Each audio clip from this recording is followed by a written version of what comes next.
Assalamualaikum warahmatullahi wabarakatuh. Perkenalkan, nama saya Yuko Natasha Aji dari kelas 3A Sistem Informasi dengan NPM 231063121579.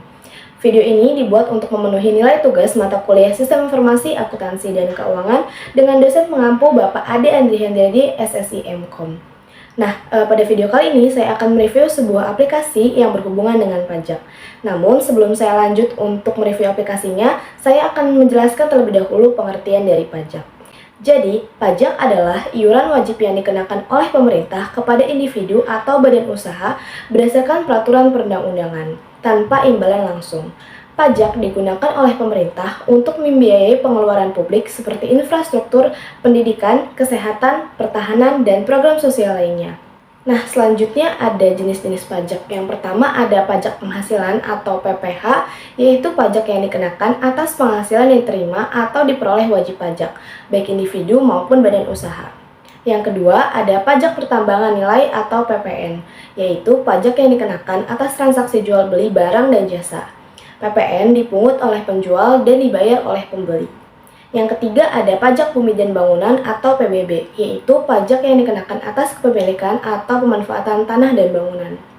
Yang keempat ada bea cukai, yaitu pajak yang dikenakan atas kegiatan impor dan ekspor barang. Yang kelima ada pajak kendaraan bermotor atau PKB, yaitu pajak yang dikenakan kepada pemilik kendaraan bermotor setiap tahunnya. Di sini ada pembayaran pajak ya teman-teman. Di sini ada tempat pembayaran yang secara offline maupun online. Yang pertama itu ada kantor pajak atau KPP. Yang kedua ada bank persepsi seperti BCA, Mandiri, BNI, dan lain sebagainya. Yang ketiga ada kantor pos Indonesia. Yang keempat ada e-billing DJP online. Yang kelima ada marketplace atau aplikasi pembayaran seperti Dana, OVO, GoPay, dan lain sebagainya. Kemudian yang terakhir ada kantor pembayaran pajak Pratama atau KP2KP. Untuk video kali ini saya hanya akan mereview salah satu aplikasi saja, yaitu aplikasi yang digunakan untuk membayar pajak kendaraan bermotor atau PKB. Aplikasi yang saya gunakan adalah Signal Samsat. Langsung saja saya akan mereview aplikasinya. Oke, baik, langsung saja di sini saya akan mereview aplikasi Signal Samsat. Teman-teman bisa lihat di sini merupakan halaman utama dari aplikasi Signal Samsat. Saya akan membahas satu persatu mengenai isi dari aplikasi Signal Samsat, mulai dari fitur-fiturnya, layanan-layanannya, dan lain sebagainya. Teman-teman bisa lihat di sini ada nama Yuko Natasha yang merupakan nama saya sendiri. Itu artinya akun tersebut adalah akun milik saya sendiri di aplikasi Signal Samsat. Di sebelahnya itu ada lokasi ya teman-teman. Di sini lokasinya di Teluk Jambe Timur. Namun ketika saya berpindah lokasi ke kabupaten lain ataupun ke provinsi lain, maka lokasi tersebut akan berubah secara otomatis dengan sendirinya. Jadi lokasi tersebut terdeteksi karena saya mengaktifkan GPS di handphone saya. Kemudian di pojok kanan atas ini ada ikon loncengnya teman-teman. Di sini ada info terbaru, teman-teman bisa baca di sini. Ini seperti berita ya teman-teman. Kemudian di sebelahnya ada transaksi. Untuk transaksi ini masih kosong karena saya belum pernah sama sekali melakukan transaksi di aplikasi Signal Samsat. Kita kembali. Teman-teman bisa lihat di sini ada layanan digital ya teman-teman. Di sini ada 3, ada ETBPKP, pengesahan STNK, dan EKD. Di sini saya akan mengklik satu persatu mulai dari ETBPKP ini. Kita bisa memilih nomor NRKB-nya. Di sini sudah ada nomornya teman-teman karena saya sudah memasukkan data-datanya. Di sini belum tersedia, riwayat ETBPKP-nya belum tersedia karena saya belum pernah melakukan pendaftaran pengesahan STNK secara digital atau saya belum pernah melakukan pembayaran. Jadi layanan ETBPKP ini tidak bisa diakses ya teman-teman. Kemudian di sebelahnya itu ada pengesahan STNK. Saya juga harus memilih NRKB-nya. Namun lagi-lagi belum tersedia karena riwayat pengesahan STNK-nya belum ada karena saya belum pernah melakukan pendaftaran pengesahan STNK secara digital atau belum melakukan pembayaran. Lanjut ke layanan berikutnya yaitu ada EKD. Saya juga harus memilih NRKB-nya. Dan lagi-lagi belum tersedia karena saya belum pernah melakukan transaksi. Nah, kita bisa kembali. Oke, itu tadi layanan digital yang ada pada aplikasi dari Signal Samsat. Kita tidak bisa mengaksesnya karena saya belum pernah melakukan pengesahan STNK atau belum pernah melakukan pembayaran pada aplikasi Signal Samsat.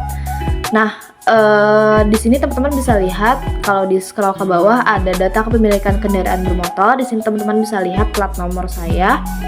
Lalu kita juga dapat menambahkan kendaraan bermotornya ya teman-teman. Nah, karena saya sebelumnya sudah melakukan pengisian data, di sini nomor kartu keluarga saya sudah terdeteksi ya teman-teman. Dan di sini nomor induk kependudukan IKTP saya juga sudah terdata. Di sini sudah terdeteksi dan lalu kita bisa memilih jenis pemilik kendaraannya, apakah milik sendiri ataupun milik keluarga satu kakak. Nah, jika kita memilih opsi milik sendiri, di sini kita bisa langsung memasukkan NRKB atau nomor registrasi kendaraan bermotor. Nah, kita bisa memasukkannya. Ini hanya permisalan saja ya teman-teman.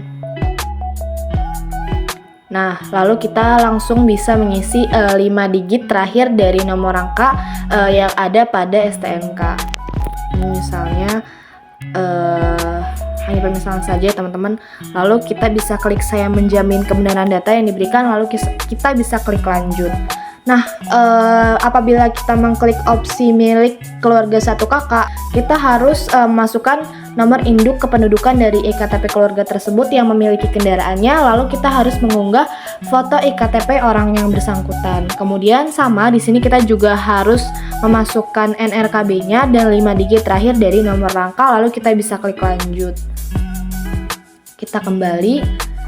Nah, teman-teman bisa lihat di sini ada informasi kendaraan bermotor Anda dari tim pembina Samsat Nasional. Di sini juga sudah tertera NRKB-nya berapa, untuk nama pemiliknya siapa, dan nomor rangkanya juga sudah tertera, namun yang tampil hanya 5 digit terakhirnya saja. Lalu tampil merek atau tipenya, kemudian ada model dan warnanya. Lalu kita klik. Nah, ini untuk data yang lebih lengkapnya teman-teman. Di sini ada NRKB-nya, NIK IKTP-nya, ada nama, nomor rangka, merek atau tipe, model, dan warna kendaraan bermotornya. Kita juga bisa menghapus data kendaraan bermotor. Oke, kita kembali. Nah, selanjutnya di sini ada informasi lainnya ya teman-teman. Di sini ada cara bayarnya. Nah, teman-teman bisa lihat di sini ada begitu banyak bank yang dapat kita gunakan untuk melakukan pembayaran pajak di aplikasi Signal Samsat. Nah, teman-teman bisa lihat di sini tidak hanya bank konvensional saja, namun di sini ada minimarket, lalu ada e-commerce dan ada bank digital. Kemudian teman-teman bisa lihat di sini ada Dana, ada GoPay dan lain sebagainya. Lumayan lengkap ya teman-teman untuk cara bayarnya. Kemudian kita kembali. Lalu di sini ada peraturan. Nah, peraturan ini merupakan peraturan tentang pembayaran pajak. Ada yang pertama itu dari peraturan Polri nomor 7 tahun 2021 tentang Resident Ranmor. Ini kita bisa mengunduh. Lalu ada yang kedua itu Permendagri nomor 1 tahun 2021 tentang perhitungan dasar pengenaan pajak Ranmor. Dan yang ketiga ada Perpres 05 tahun 2015 tentang penyelenggaraan sistem administrasi manunggal. Oke. Untuk ketiganya bisa kita unduh ya teman-teman. Lalu kita klik kembali. Dan di sini ada info Samsat. Nah, teman-teman bisa lihat di info Samsat ini ada tempat-tempat pembayaran offline terdekat ya teman-teman. Jadi teman-teman apabila ingin membayar pajak secara langsung, teman-teman bisa datang ke outlet terdekat. Nah, di sini juga ada jarak-jaraknya teman-teman. Di sini yang paling dekat itu ada di 1,5 km. Nah, ini yang paling jauhnya ada di 48,75 km. Oke, kita kembali. Nah, di sini juga ada FAQ. Nah, di sini ada FAQ ya teman-teman. Di sini ada informasi-informasi. Jadi ketika teman-teman bingung, teman-teman bisa membuka FAQ sendiri. Di sini contoh pertanyaannya ada bagaimana cara pendaftaran akun login di aplikasi Signal. Teman-teman bisa lihat di sini ada cara-caranya. Ini seperti tutorial ya teman-teman. Lalu di sini pertanyaan berikutnya ada bagaimana jika saya tidak mendapatkan email verifikasi. Nah, di sini merupakan informasi-informasi, lalu ada tutorial-tutorial, dan apabila teman-teman terkendala, teman-teman bisa melihat solusi-solusinya di sini. Nah, di sini ada pertanyaan-pertanyaan lainnya yang lumayan banyak ya teman-teman. Jadi teman-teman tidak perlu merasa kebingungan. Jika teman-teman masih bingung, teman-teman tinggal buka layanan dari FAQ. Oke. Nah, di sini teman-teman bisa lihat ada berita. Teman-teman bisa scroll ke bawah, lalu ada berita lainnya juga. Nah, itu tadi fitur-fitur yang ada pada halaman utama di halaman beranda Signal Samsat. Teman-teman sudah lihat dan tadi sudah saya review juga. Sekarang kita beralih ke halaman berikutnya, yaitu halaman transaksi. Nah, teman-teman di sini bisa lihat ada riwayat transaksi, ada transaksi yang sedang diproses, transaksi kadaluarsa, dan transaksi selesai. Nah, karena saya belum pernah melakukan transaksi pada aplikasi Signal Samsat, maka untuk riwayat transaksi ini masih kosong ya teman-teman. Nah, di layanan selanjutnya yaitu ada STNK atau pendaftaran pengesahan STNK.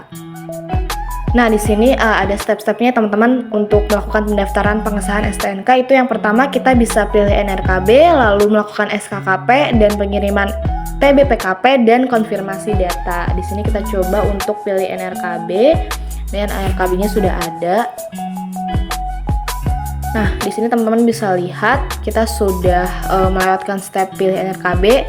Di sini ada informasi surat ketetapan kewajiban pembayaran PKB dan SWD KLLJ. Di sini teman-teman bisa lihat ada NRKB-nya, tanggal PKB lama dan tanggal PKB baru.